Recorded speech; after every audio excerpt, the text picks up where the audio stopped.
Invitamos al público que nos acompaña a que tomen asiento. Que tomen asiento porque vamos a iniciar este evento.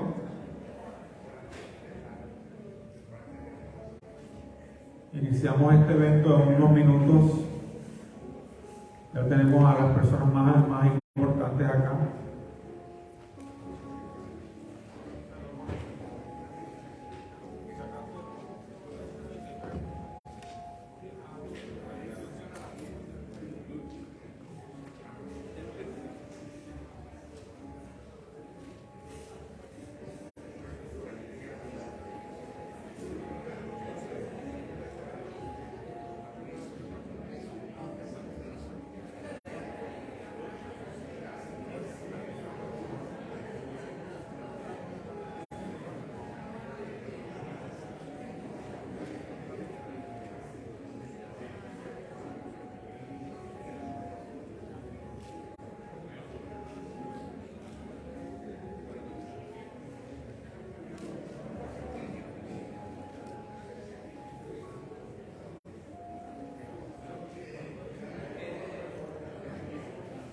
Buenos días.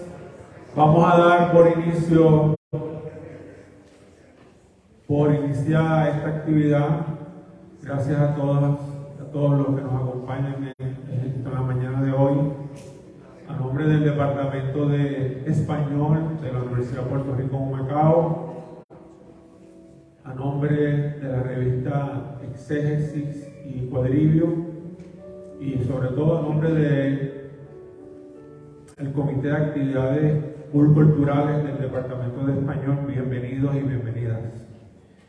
Esta mañana es muy especial en muchos sentidos. Para mí es especial porque regreso a la universidad luego de un mes de estar fuera, asuntos de salud. Y vine a esto, Marcos. Vine a recibirte, porque cuando uno de nosotros, en muchos sentidos, se retira y regresa, hay que recibirlo de esta manera y más. Marcos Reyes Dávila es un fundamental profesor en este recinto que ha dejado una estela de buenas cosas. Como maestro en sus clases, déjeme terminar y al final lo completa. Déjeme dar las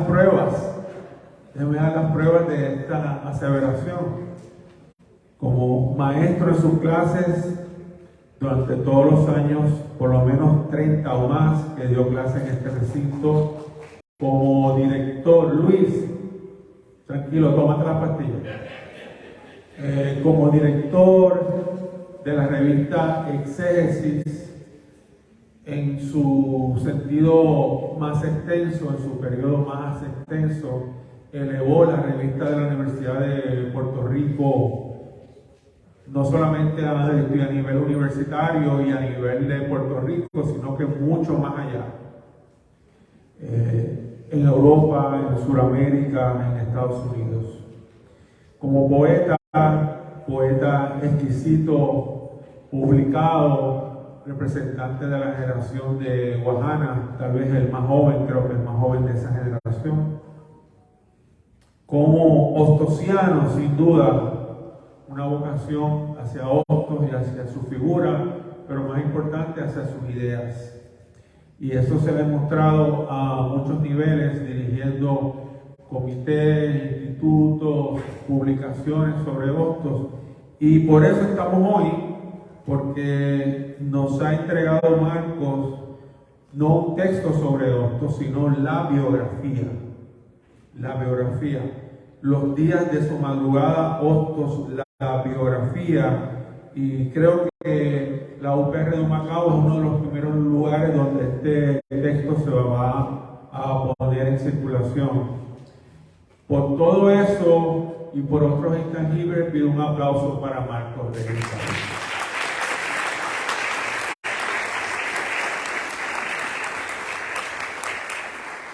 Aquí hay colegas del Departamento de Español, colegas de Humanidades, de Comunicaciones, de otros departamentos, pero sobre todo hay muchos colegas jubilados, retirados, que están aquí para decirte gracias, Marcos. Gracias por todo lo que hiciste y gracias por esto, por este añadido, que no es un añadido, es un paso fundamental en tu vida. Y es exquisito saber que has escrito una biografía sobre esto.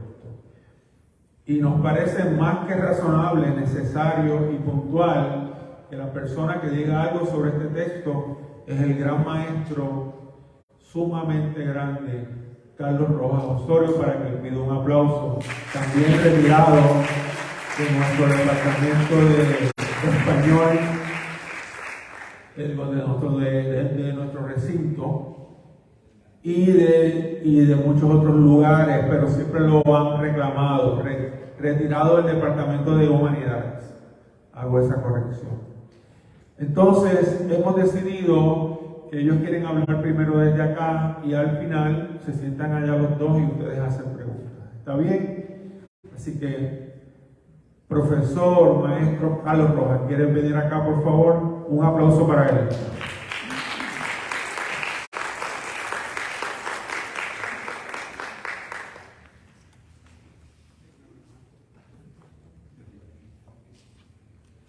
Buenos días a todos y a todas. Como bien dijo Carlos Roberto, hoy es un día especial, en realidad un día de fiesta, porque tenemos la biografía de Hostos, la más completa que ha sido publicada hasta el momento. Paso a leer mis palabras. Reparemos primero que todo en el título, Los días de la madrugada, Hostos, la biografía. Parece pretencioso que el título diga la biografía, es decir, esta es la que es, la más completa. En verdad, hay que decirlo desde el principio, se trata sin duda de la biografía más completa que se ha escrito de Eugenia María de Hostos. Llena todos los requisitos de una auténtica biografía. Marcos Reyes reconoce todos los anteriores esfuerzos biográficos que se han hecho del prócer, pero también reconoce sus limitaciones. Se vale del estilo narrativo como bien lo usó Burgos en Hostos el Sembrador. Se recrean de modo sintético pero esencial los contextos históricos en los que se mueve Hostos, desde su nacimiento hasta su muerte, dándonos los hechos que son pertinentes a las circunstancias vitales del biografiado. La estrategia metódica en el uso de la documentación se resalta continuamente. Por ejemplo, se vale con mucha frecuencia de lo que escribió Hostos en su diario íntimo. Para el caso de la infancia y la juventud, compara los textos del diario con el escrito de su padre, recientemente publicado por Margarita Maldonado Colón, Memoria descifrada. El diario de Hostos no cubre de modo continuo todo su acontecer. De hecho, lo escribe en sus momentos más críticos. Por ejemplo, en la decepción que sufre cuando los políticos liberales en España triunfan al derrocar a la reina y acceder al poder, proceso en el cual él había participado, pero a la hora de la verdad ellos se olvidaron de las Antillas. Y Hostos rompe con ellos y lo declara públicamente. O en los días críticos de la llegada a Nueva York, donde es recibido fríamente. Continuando con su estrategia metódica, Marcos Reyes, cuando nos describe de modo puntual y detallado su viaje al sur, previamente se vale de los extensos comentarios que el propio Hostos escribió y que en las obras completas del 39 se agruparon en un tomo con el título de Mi viaje al sur. La biografía no cubre solo la vida de Hostos, sino que hay importantes comentarios a las obras que publicó. Hay todo un capítulo dedicado a la primera obra juvenil, La peregrinación de Bayabán. Sin duda, el eximio poeta que es Marcos Reyes Dávila repara con emoción esta primera escritura de Hostos, fecunda semilla del antillanismo que recorrerá toda la vida el pensamiento y la acción de Hostos. En todos los casos de análisis de las obras, el autor se vale de los mejores comentarios realizados a cada uno. Hostos escribió sobre temas tan variados como el derecho, la ética, crítica literaria, la pedagogía, la historia, la política y un largo etcétera. Sobre todos estos temas encontramos pertinentes análisis. Asimismo, todas las facetas de la vida de Hostos son investigadas: su vida familiar desde el nacimiento, sus relaciones familiares, sus amoríos en diferentes partes del mundo latinoamericano, su vida estudiantil, su actividad política en España, Nueva York, etc. De hecho, la obra se secciona en varias etapas que constituyen el devenir vital del biografiado. La primera es la era del sentimiento. Luego, la primera revolución que abarca la actividad en España. La segunda revolución que describe sus peripecias en Nueva York. La tercera revolución que consiste en la acción educativa en Santo Domingo y en Chile. Y la cuarta revolución narra el dramatismo vital de Hostos en la coyuntura histórica de 1898 y su regreso a Santo Domingo nuevamente a completar su obra educativa. Con relación al relato de la infancia de Hostos, se investiga ampliamente la genealogía de la familia Hostos y Bonilla, este apellido de su madre. Hostos escribía sin H.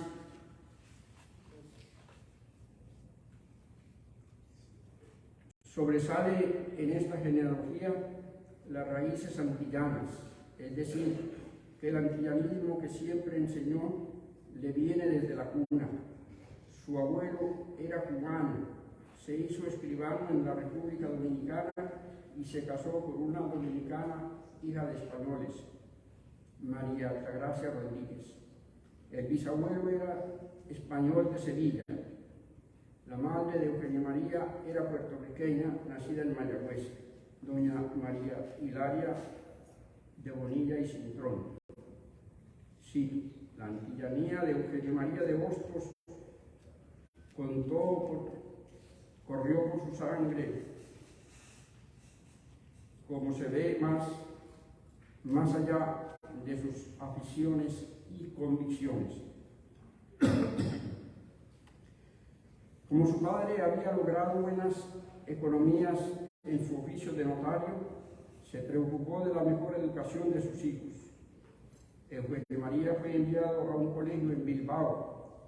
Allí casi completó sus estudios de secundaria, pero hubo un año en el que tuvo que venir a Puerto Rico y no presentó los exámenes del cuarto año.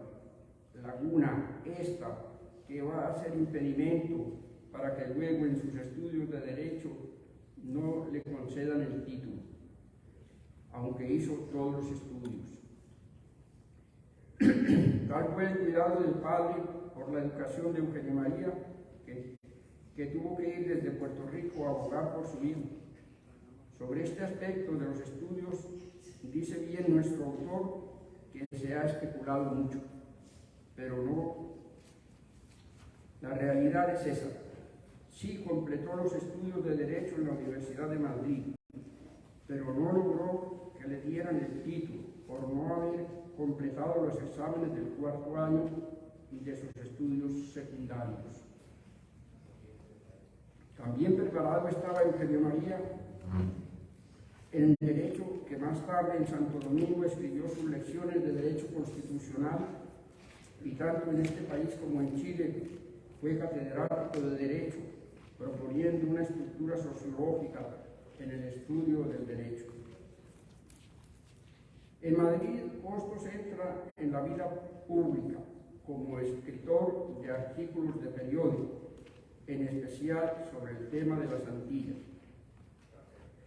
Pero también escribe sobre temas de crítica literaria, como su reseña de la obra La Cuarterona de su amigo Alejandro Tapia. A lo largo y ancho de la biografía se relata continua y detalladamente esos escritos periodísticos ostosianos. Así, en su viaje al sur, en todas las ciudades que visitó, aparecen rápidamente artículos en periódicos o revistas. En Chile, por ejemplo, publica en varias secciones, su famoso estudio sobre la educación científica de la mujer.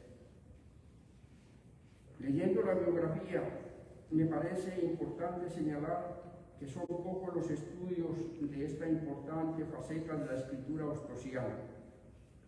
Conozco un trabajo de Juan Marigras y otro de Maximiliano Dueñas, pero creo que pudiera escribirse un volumen completo sobre el periodismo ostosiano, el cual recorre toda su vida.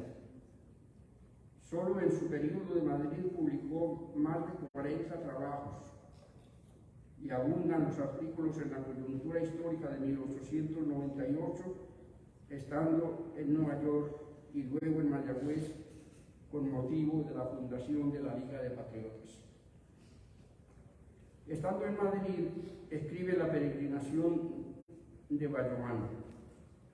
Marcos Reyes describe las peripecias para la publicación de esta obra juvenil y, como dije, hace un análisis pertinente de la obra. La obra fue prohibida por el gobierno español. Luego Hostos manifiesta abandonar la literatura y dedicarse a su obra política y educativa.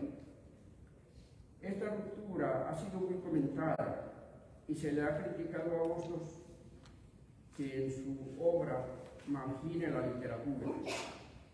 Este aspecto ha sido muy estudiado por Marcos Reyes y en la biografía resume y nos da su perspectiva, en la cual habla de Hostos como un escritor comprometido y de la suya como una literatura de liberación. Ya mencioné la decepción de Hostos con los políticos españoles que accedieron al gobierno después del derrocamiento de la reina y el abandono en que dejaron a Hostos después de haber colaborado con ellos. A partir de ahí viene la ruptura y nuestro autor comenta el discurso de Hostos en el Ateneo de Madrid. Una característica de la lectura que hace Marcos Reyes Dávila de Hostos es su acercamiento a un cierto socialismo. Cito: pocos estudiosos de Hostos han reparado en la marginada referencia a la lucha de clases que de manera temprana y explícita aparece en su discurso, entre ellos Wilkin Román Samot y Félix Córdoba Iturrey. Según Hostos capta aquí con una extraordinaria claridad los cambios que habían tenido lugar en la lucha de clases en Europa. Después del grito de Lares, los insurrectos fueron indultados, puesto que había habido un cambio de gobierno, de uno monárquico a uno republicano. Sin embargo, ni Betances, ni Luis Belvis, ni Manuel Rojas, ni Bruckmann fueron indultados. estos dos últimos por ser extranjeros, Rojas venezolano y Bruckman estadounidense. Hostos abogó por todos ellos, protestando que se les considerara como extranjeros. En 1869 se realizaron elecciones en Puerto Rico para representantes en las Cortes. Hostos hizo público su descontento con el gobierno revolucionario y optó por predicar el retraimiento electoral. Sin embargo, si el pueblo se decidía por votar, hizo un listado de candidatos entre quienes sobresalía la candidatura de Ramón Emeterio Betances. Figura señera, dice Hostos, el primero en sacrificios por la patria. En las elecciones en España, el Parlamento votó por la monarquía, 214 a favor y solo 71 en contra. El 6 de julio se proclamó la nueva Constitución. Dice Marcos, el movimiento de arrastre de las olas revolucionarias, la resaca a la bajamar, se había consumado. Hostos sale de España y va a París. Nuestro biógrafo registra las múltiples actividades de Hostos en París. Encuentro con antiguos amigos que le van a ayudar económicamente para su viaje a Nueva York. Asistencia a obras de teatro, a la biblioteca e incluso a una asamblea anarquista donde es elegido Luis Blanc como dirigente. Esto ocurre a menos de 2 años de la Comuna de París, es decir, que el ambiente revolucionario se respiraba en la capital francesa. Marcos Reyes se pregunta, ¿cuál fue la posición de Hostos en dicha asamblea? Y responde, aparte de su presencia y de su interés en participar, en el texto del diario confiesa haber aclamado con aplausos prolongados y repetidos, y confiesa haber estado emocionado. Sale de Francia en el London Hub de Nueva York, la línea más barata. Dice Marcos, nunca ha podido viajar en segunda. Parte hacia Nueva York. Sale pues de Francia y llega a Nueva York y es recibido fríamente. Nuestro autor detalla el ambiente político allí y sobre todo el predominio de la tendencia anexionista, especialmente de parte de los cubanos. Hostos, que venía con una profunda inspiración independentista, se enfrenta y se une más bien a aquellos que comparten su posición. Hostos se hizo miembro del Club de Artesanos, de la Liga de los Independientes, de la Sociedad de Instrucción y de la Sociedad de Auxilios Mutuos para Cuba. Bernardo Vega da testimonio de la labor de Hostos. Dice, la presencia de Hostos dio inusitado impulso al Club de Artesanos. Tabaqueros, artesanos y obreros, tanto cubanos como puertorriqueños, comenzaron a nutrir sus asambleas. La conferencia o charla de Hostos era una gran atracción. Se le reconoce ya dirigente de los trabajadores separatistas. Despide a Betances en el puerto donde embarca hacia Haití. Betances dice que va a ejercer su oficio de médico, pero en realidad va a proseguir su lucha. Hostos emprende su viaje al sur y llega a Cartagena, donde tenía una novia, Candorina. Marcos Reyes describe que siempre Hostos prefirió el deber patriótico y sacrificó su pasión amorosa, excepto cuando hace converger sus dos impulsos en uno con su matrimonio con Belinda. Repara con admiración que en los pocos días que estuvo en Cartagena propuso al gobierno del Estado un plan de emigración para cubanos en el exilio, el cual se llevó a la legislación del Estado y fue aprobado. Cito: Hostos buscaba apoyo a la lucha de Cuba fuera del perímetro de la burguesía conservadora anexionista que la controlaba. Aunque aprobada la legislación para aceptar la emigración de cubanos, estos, los de Nueva York, ignoraron la propuesta de Hostos. En ese mismo lugar, en Cartagena, Hostos hace toda una meditación sobre Bolívar, a propósito de una imagen suya que encuentra en el hotel donde se hospedaba. El retrato de Bolívar lo mueve a escribir, cito: el único hombre de la historia que me ha parecido digno de una libre invitación. En la ciudad de Panamá reflexiona sobre la Confederación de las Antillas, sobre la unidad de las naciones latinoamericanas y también sobre el canal que debe unir el Atlántico y el Pacífico, que aún se disputaban entre Inglaterra, Francia y Estados Unidos. Recuerda que Bolívar citó allí en Panamá el Congreso Anfictiónico, cito, que tenía como objetivo la unión de los pueblos de la patria grande. Hostos intentará revivirlo. Entonces, en esa unidad antigana, dice Hostos, Cuba, Santo Domingo, Puerto Rico formarán una confederación de estados libres, intermediaria de las grandes masas de tierra continental. Prosigue su viaje al sur y se embarca hacia el Perú. Reyes Dávila describe el grado de pobreza con que viajaba Hostos, no solo en este viaje, sino en todos los viajes. Llega al Callao, cito: nada más pone pie en el Callao, comenzó a observar la transición del quietismo omnímodo de la colonia hacia el progreso omnímodo de la independencia. Luego pasa a Lima.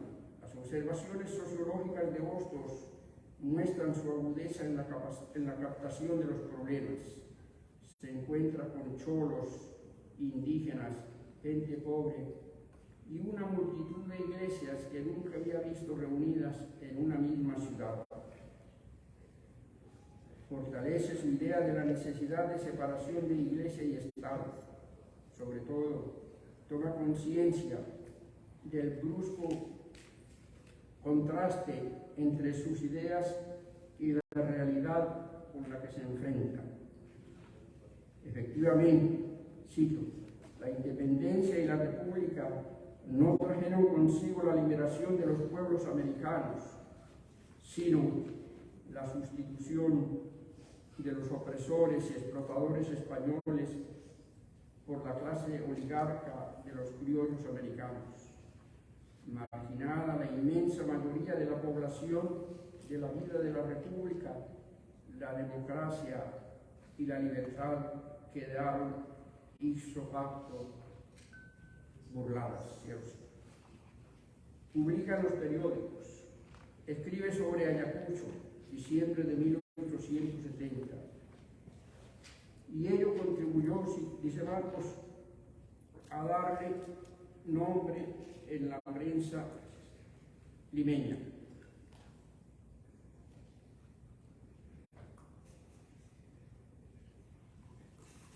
El ensayo es un enérgico alegato a la personalidad múltiple, pero a la vez una, del continente que llamó América Latina. Para él, la batalla de Ayacucho fue un hito emblemático de las revoluciones por la independencia de Hispanoamérica, que a su juicio fue el ejercicio de un derecho y por lo mismo un compromiso. El discurso sobre Ayacucho se hizo público justo en el aniversario del evento, el 9 de diciembre de 1870, 46 años después.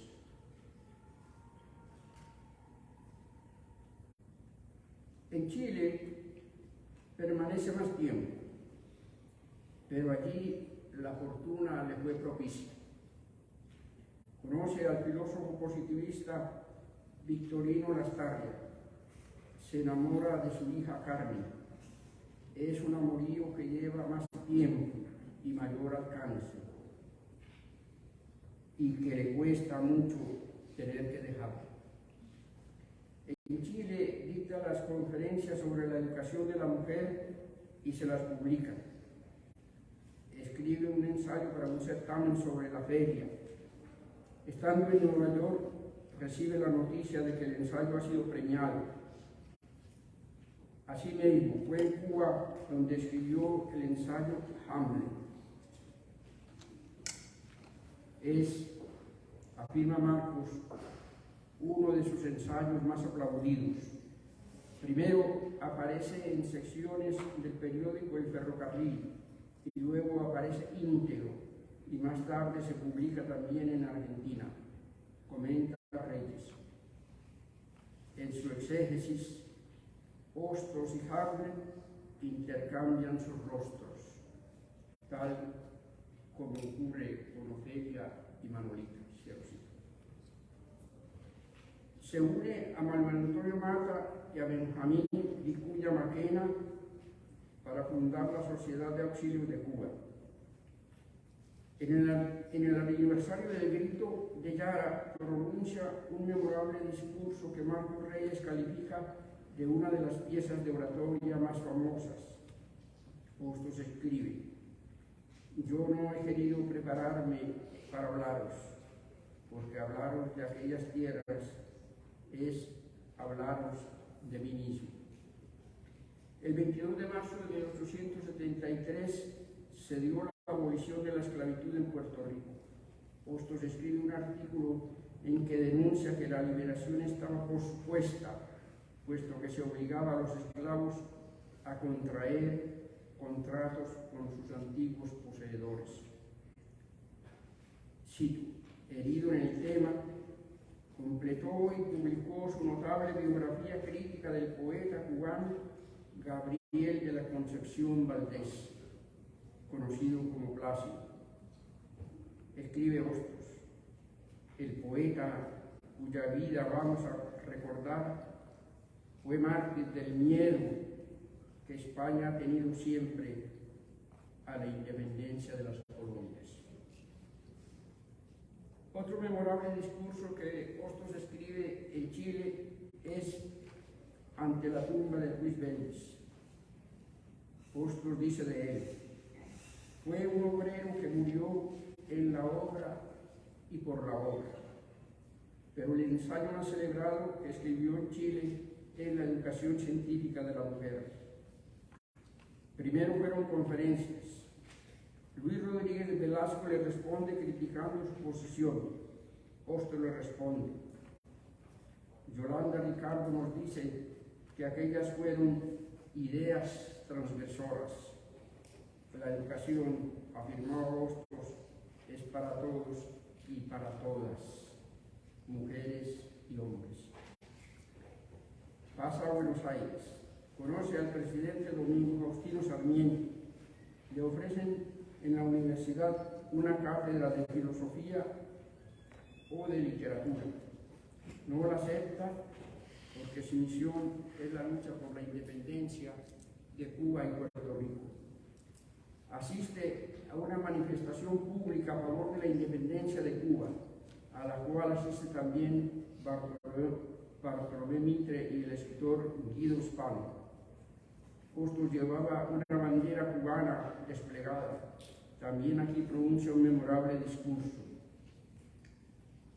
De España llega un artículo en el que se le injuria al país y lo amenaza con los 50.000 españoles que viven en Buenos Aires. El pueblo iracundo, dice Marcos, salió a la calle enarbolando una bandera grande de Cuba que llevaban 4 personas hasta el Teatro Colón, donde estaban reunidos los oponentes. En Brasil está poco tiempo. Regresa a Nueva York. Encuentra que la situación del predominio anexionista no ha cambiado. Se embarca en un velero que luego está a punto de naufragar y tienen que regresar. Hostos y Betances se encuentran en Puerto Plata, bajo los buenos auspicios de Luperón. Betances venía de Haití y Hostos de Nueva York. El caso es que los dos más grandes líderes de la revolución puertorriqueña y antillana acordaban juntos las estrategias junto a Basora, Luis Venegas, Julián Avilés, Francisco Ramírez y Federico Hernández Carvajal. Marcos denomina esta estrategia la segunda ronda de la Revolución de Lares, intentona que también fracasó. Betances regresa a París y Hostos a Nueva York. En esta ocasión escribe su importantísimo Manifiesto de los Independientes, que José Martín calificará de catecismo democrático. Resalta los principios de libertad, nacionalidad, independencia y separación de poderes. Resulta ser un anticipo de lo que serán sus lecciones de derecho constitucional. Hostos pasa a Venezuela. Cito: Bonocio Tio y Lola Rodríguez de Tio le dieron la bienvenida en el hotel. Un poco más tarde serán los padrinos de su boda con Belinda Ayala. De familia cubana, Hostos la conoció en un sarao al que fue invitado y luego también fue recibido en la familia Ayala. Se enamoraron pronto. Pero cuando la familia se enteró de los planes de matrimonio, se alarmaron. De todos modos, aún así, sin el beneplácito de los padres, se casaron. Hostos inicia en Venezuela su largo peregrinaje por la enseñanza. Logra ser nombrado maestro y director de la escuela en la isla Margarita. No fue el único trabajo. Un hecho memorable es la fundación del primer Instituto Venezolano de Ciencias Sociales. Allí participó Hostos junto con el venezolano Rafael Villavicencio y el colombiano José María Samper. Los tres habían recibido la influencia de las ideas positivistas de Spencer y Comte. Reyes Dávila comenta varios de los discursos de Hostos con motivo de la fundación del instituto, y también comenta un discurso sobre economía política donde Hostos afirma, cito: fue Adam Smith quien estableció como principio el verdadero, que el trabajo es la fuente de la riqueza. Dijo Hostos en esa ocasión, pero también afirma, cito: las clases que viven del trabajo se habían constituido en una clase inmensa que con el nombre de proletariado y reclamando los derechos vulnerados del trabajo se opuso en toda Europa al capital. Cierro cita. Comenta Marcos: era eco del cuarto estado incluido en su discurso del Ateneo madrileño, el socialismo que se oponía al libre cambio individualista. De ello concluyó Hostos que la riqueza del trabajo productivo era un elemento de independencia personal, tanto como la base fundamental de la libertad colectiva. Abandona Venezuela. Han terminado los 10 años de la guerra de Cuba contra España con la paz del Sanjón. Y Hostos se embarca en lo que Reyes denomina la tercera revolución. El propio Hostos lo reconoció así: todas las revoluciones se habían intentado, menos la única que podría devolverle la salud. Lo dice refiriéndose precisamente a la República Dominicana. Ahora gobierna Gregorio Luperón, con quien había establecido amistad desde el encuentro de ambos cometances en Puerto Plata. Algunos comentaristas de este periodo afirman que Hostos empezó su nueva revolución, la educativa, desde casi cero. Cito: había que inventarlo todo. Como carece de los textos necesarios para las diferentes materias, tuvo que redactarlos. Una parte importante de las obras de Hostos la componen los trabajos escritos con propósito pedagógico en varias materias. Fundó pues la normal y Salomé Ureña la correspondiente normal para señoritas. Tuvo la oposición de los clérigos del catolicismo, que la declararon escuela sin Dios. Pero la obra de Hostos fue haciéndose notar por la excelencia, y así lo reconocieron incluso algunos de sus oponentes, como el padre Villini. No era ya el sistema escolástico vigente desde la colonia, era un sistema moderno de amplia inspiración científica. Cito, dice Marcos: él sabía que había que educar paralelamente la razón, la moral y la voluntad. Reyes hace un pormenorizado análisis de los principios educativos de Hostos en su revolución pedagógica. Comenta con entusiasmo otro de esos extraordinarios discursos de Hostos con motivo de la graduación de los primeros normalistas, discurso que el filósofo mexicano Antonio Caso calificó de, cito, obra maestra del pensamiento moral independiente en la América española.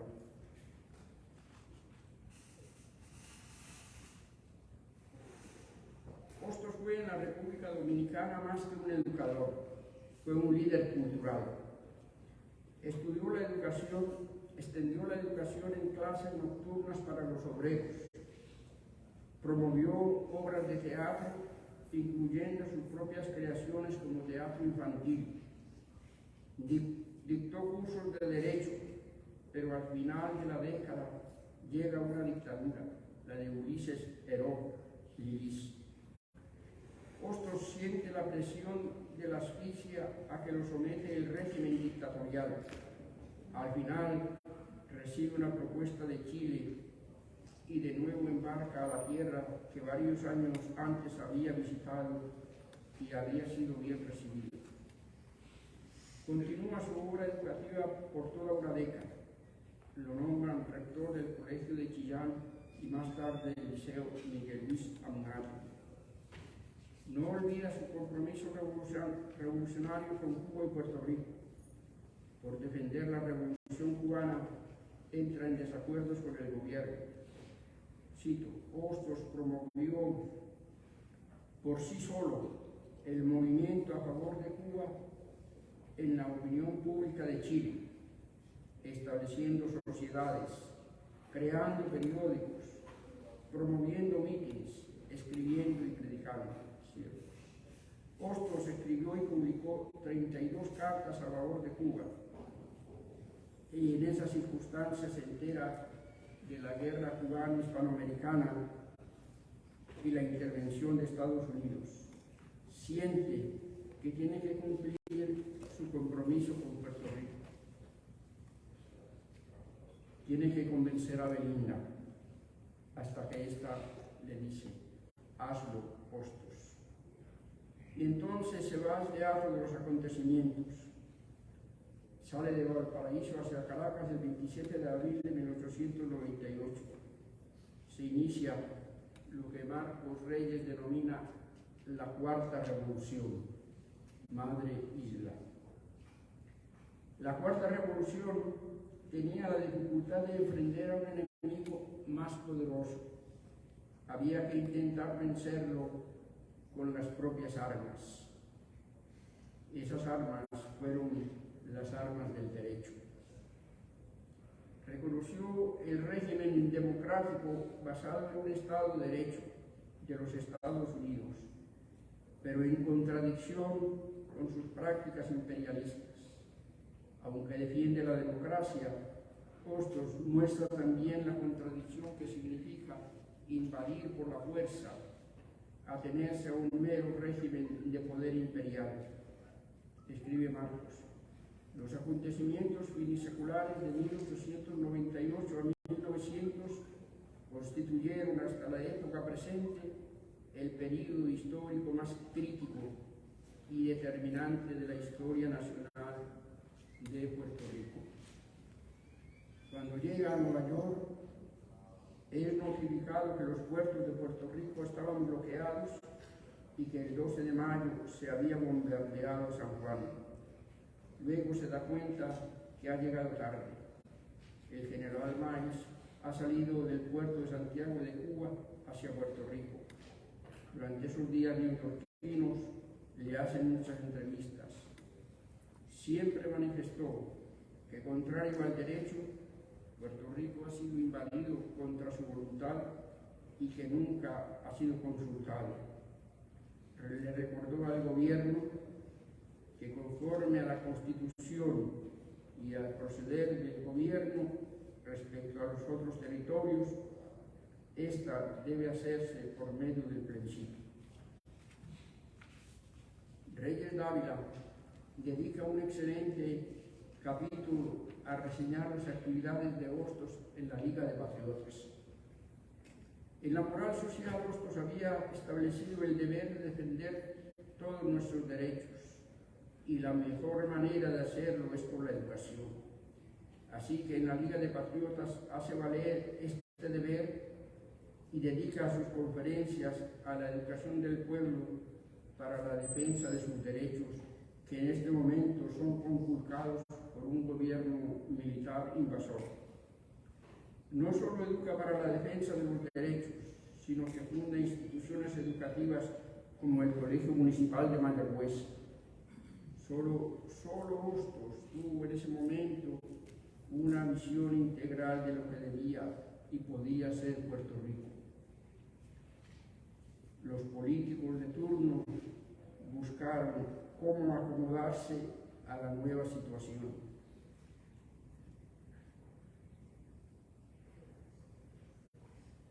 Educación, economía cooperativista, milicias, todo esto lo pensó y fundió entre el pueblo, que era su auditorio. Propuso un gobierno civil pero temporal, mientras podía organizarse un plebiscito. Mantuvo su posición independentista. Marcos Reyes cita unas palabras que son un legado todavía vigente.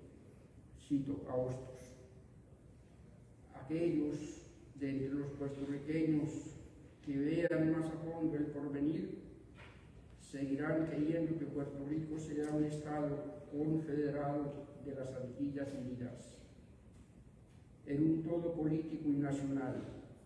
Y estos puertorriqueños saben ya que ni hoy, ni mañana, ni nunca, mientras quede una vislumbre de derecho en la vida norteamericana, estará perdido para nosotros el derecho de reclamar la independencia, porque ni hoy, ni mañana, ni nunca dejará nuestra patria de ser nuestra. Cierro cita.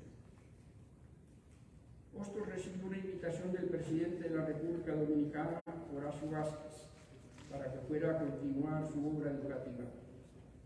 La aceptó teniendo en cuenta el poco eco que había encontrado en su enseñanza en la Liga de Patriotas y ante los impedimentos del gobierno militar para continuar su obra en el Colegio Municipal de Mayagüez.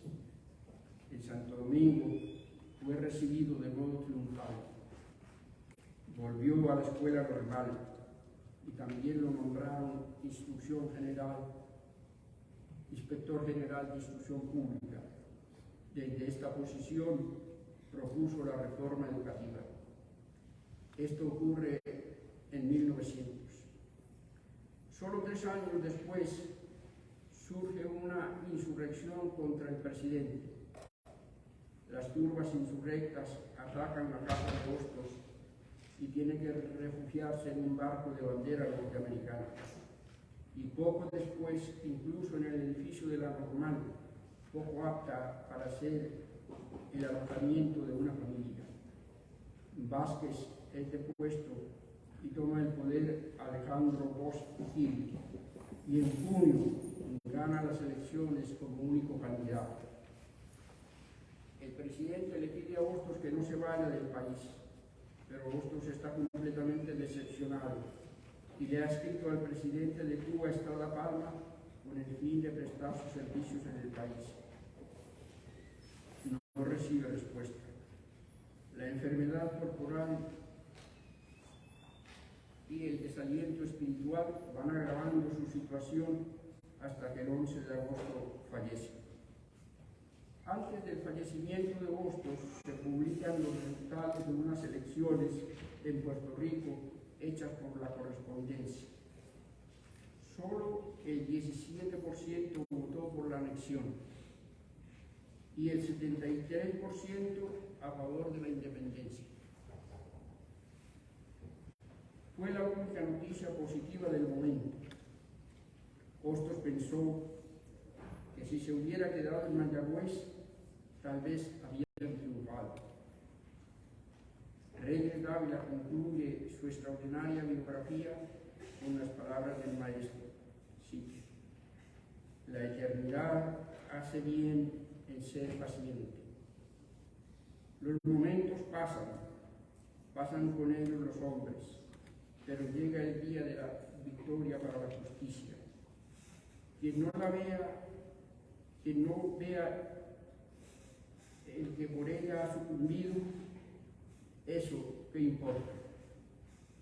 El fin no es gozar de ese día radiante, el fin es contribuir a que llegue ese día. Concluyo. Las palabras que acabo de decir son solo un ínfimo destello de luz de lo que en realidad es un torrente luminoso, que cubre cada faceta de la vida y obra del pensador y luchador incansable por la libertad, la justicia, la nacionalidad y la antillanía. Es la épica de la cuádruple revolución, escrita con amor y entusiasmo, con la prosa poética que siempre ha caracterizado sus letras, y también con la gratitud que Eugenio María de Hostos se merece. Todo puertorriqueño, todo antillano y todo latinoamericano debería leer y reflexionar esta obra que también refleja la vida y la obra del Maestro de América. Muchas gracias.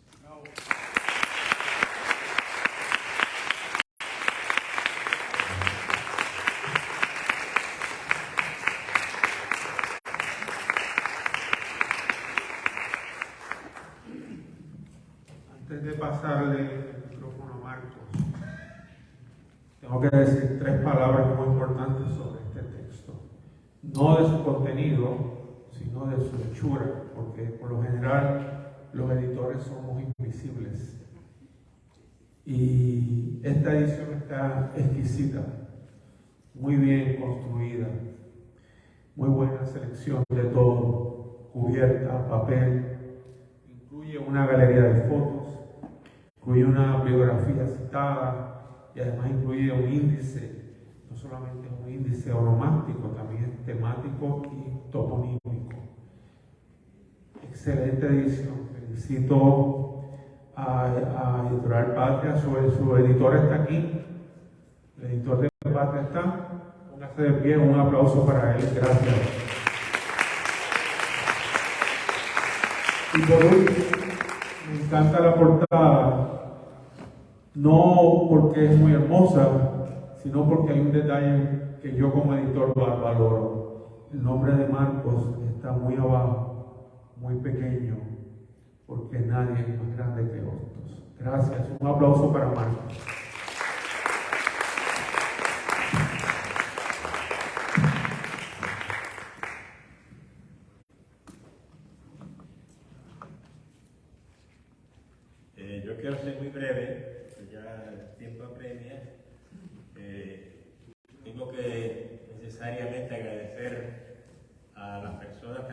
realizado esta actividad en la presencia de todos ustedes.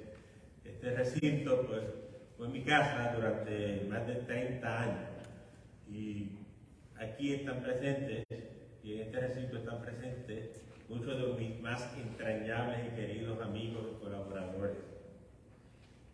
Quisiera destacar la presencia en este lugar, me parece que es pertinente, de una nieta de Eugenio María de Hostos, hija de don Adolfo de Hostos, que se llama Teresa de Hostos y se encuentra aquí acompañándonos en el día de hoy.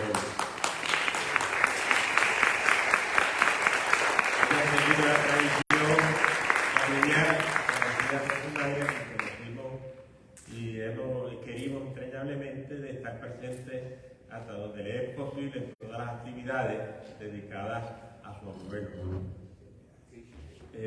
Quisiera mencionar tan solo algunos aspectos de esta obra que me parecen importantísimos.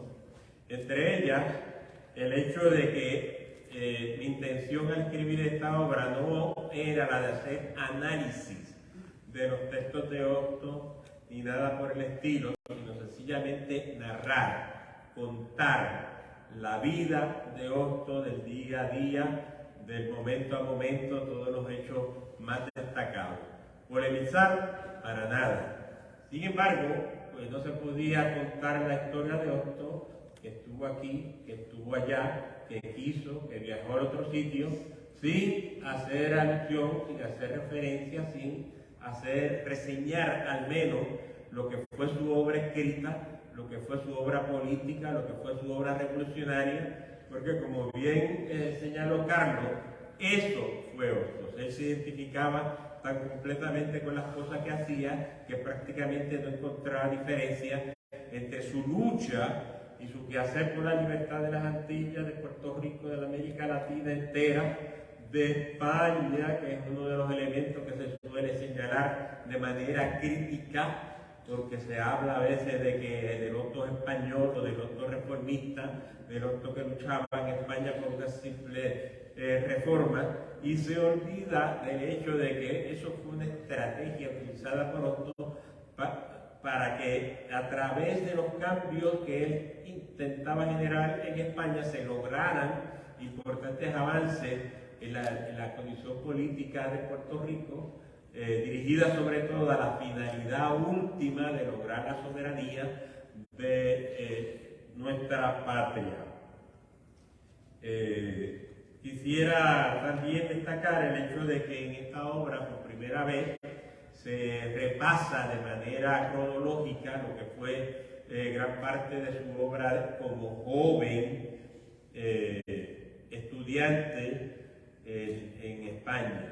Es decir, generalmente se habla de esta época de manera muy breve, porque no estaba al alcance de la mayor parte de los escritos.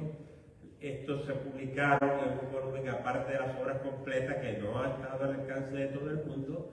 Y aquello que ha estado al alcance se suele citar aquí, allá, un texto aquí, un texto allá, pero no se ve cómo fue evolucionando ese pensamiento y cómo pasa Hostos de sus ideas, de su actividad política en el 63, de la del 64, cómo se distingue la del 65, la del 66, la del 67, la del 68, ¿no? Y esa es una de las cosas que aportamos aquí, que está aquí presente.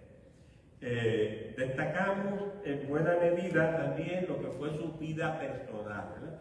Cómo él sufría las cosas que estaban pasando a su alrededor, no solo lo que fueron sus luchas con las grandes figuras políticas, tanto puertorriqueñas como de otros países, porque Hostos siempre anduvo en los planos más altos de la lucha política en la América Latina, con presidentes, con dictadores, con las figuras de mayor relieve. Pero aparte de eso, que es lo que más se conoce, también está el aspecto de su vida íntima, de su vida personal, que se conoce menos, se enfatiza menos, ¿verdad? Cuando él habla de lo que debe ser la historia, pues una de las cosas que señala, y esto es lo que nos interesa destacar, es que en la historia no importa tanto lo que hicieron los reyes, los príncipes, los grandes eventos históricos, sino lo que fue la vida del pueblo, la vida concreta de la gente. Eso debe ser, a su juicio, el fin primordial de la historia.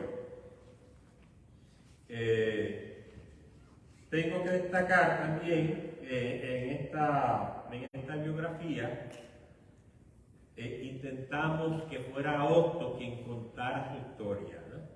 Hay una partecita en la introducción de la obra en que yo trato de hacer una entrevista, ¿no? Imagino lo que sería una entrevista a Otto pasada por televisión, ¿no? Alguien que le pregunte: ¿y usted, señor Otto, qué nos puede decir usted de sí mismo? Y entonces Otto responde: pues mi vida es esto, mi vida fue lo otro, ¿verdad? Y eso lo que quiere decir es que a lo largo de la redacción de este libro recurrimos fundamentalmente a lo que Otto dice sobre las cosas que están pasando. Las citas muchas veces no están presentes, ¿eh? Las obvio, porque intentamos hacer una obra que no fuera para especialistas, que no estuviera repleta de citas, ¿eh? Y nos limitamos en lo posible a señalar las más importantes, las que entendimos que eran más significativas, y a señalar solo algunas de las obras críticas que se han escrito sobre Otto que fueran fundamentales para el lector y que estuvieran asequibles al lector. Hay muchísimas cosas que se pudieron haber citado, ¿no? Pero la biografía de Otto, su vida es tan intensa y tan inmensa que hacerla era una gestión prácticamente interminable. Mi intención original era redactar unas 200 páginas, pero se me hizo imposible reducirla a esa cantidad de páginas, terminaron saliendo con 500 páginas. Aún así, entendemos que una biografía que al menos reseña lo que fue esa vida de Otto, pero sabemos que es incompleta. Le queda a los demás estudiosos, a los demás interesados en la obra de Otto, completar parte por parte lo que debe saberse, lo que debe conocerse sobre la vida de Otto. Es decir, que esta biografía quiso llegar al público más amplio posible, no solo a los especialistas.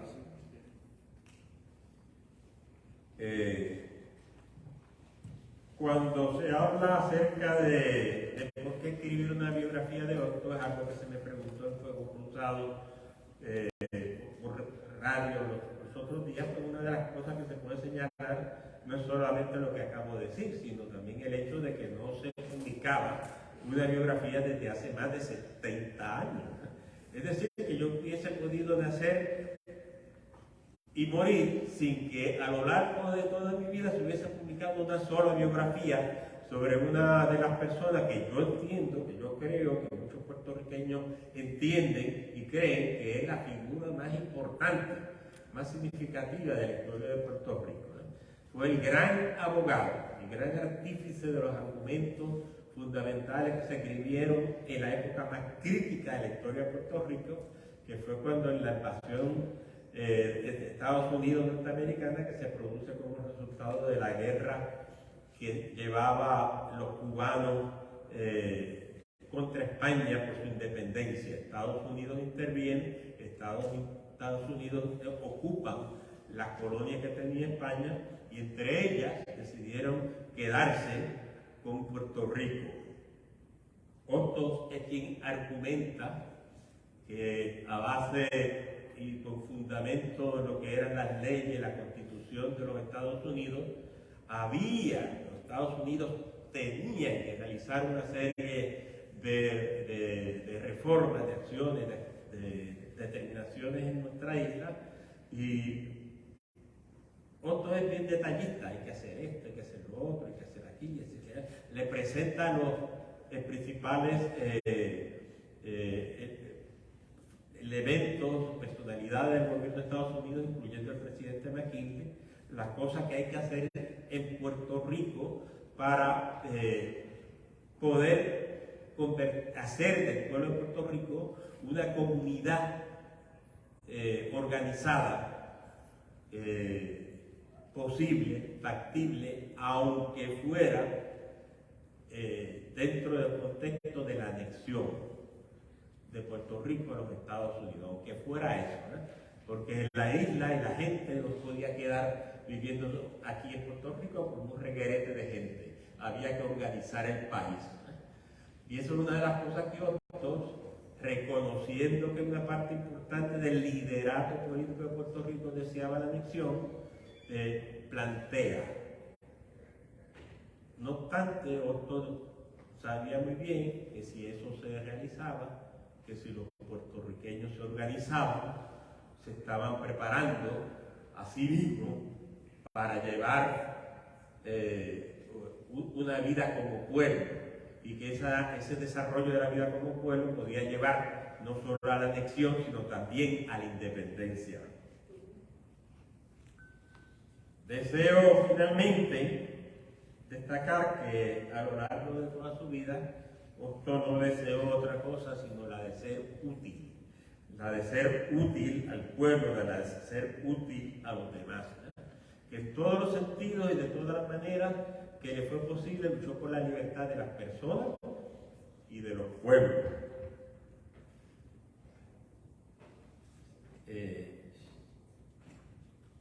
Alguien le escribió a Otto en algún momento, el padre, le dice que llegó demasiado temprano en la historia para poder realizar su maravillosa agenda.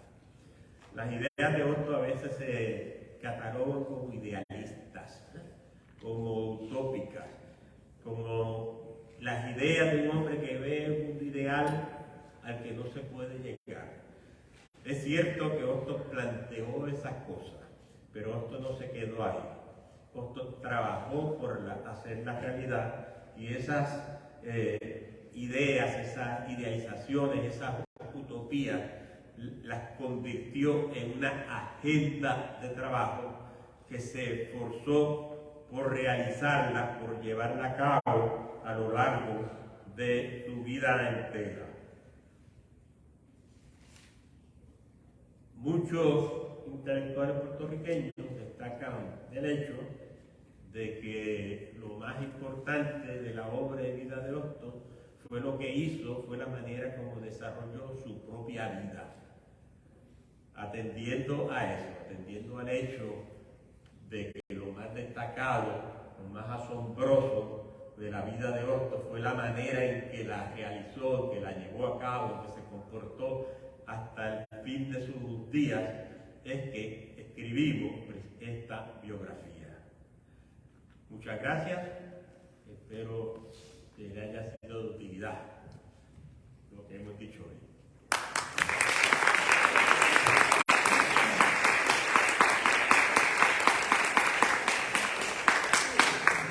Excelente. Tenemos 2 o 3 minutos para aprovechar que el maestro y el otro maestro, los dos estén ahí. ¿A usted quiere hacer alguna pregunta, algún comentario? En voz alta para que se escuche, por favor. Gracias, la tengo bien alta. Quería hacer solo un comentario específicamente para Carlos. Es que cuando tú mencionaste 2 horas que Otto había publicado en Chile, hay que añadir que el equivalente al Departamento de Instrucción Pública publicó 2 volúmenes de su geografía. Geografía evolutiva y geografía local. También, acá que Otto en Venezuela sí estuvo por diferentes sitios, especialmente el Coro, donde yo conseguí una propuesta de Otto sobre la creación de una escuela positiva.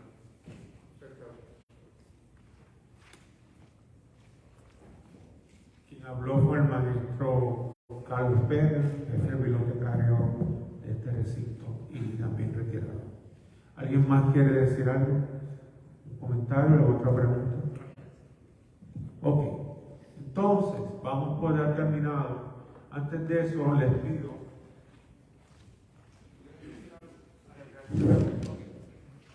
¿Quieren reaccionar a lo que dijo Carlos, el otro Carlos? Sí, como señalé, cuando esto va a Santo Domingo, tiene que redactar los textos para casi todas las materias. Pues eso mismo hizo en Chile. Por eso es que escribe la geografía. Carlos ha escrito amplia, profundamente sobre ese aspecto. Así que eso es muy cierto, claro que sí.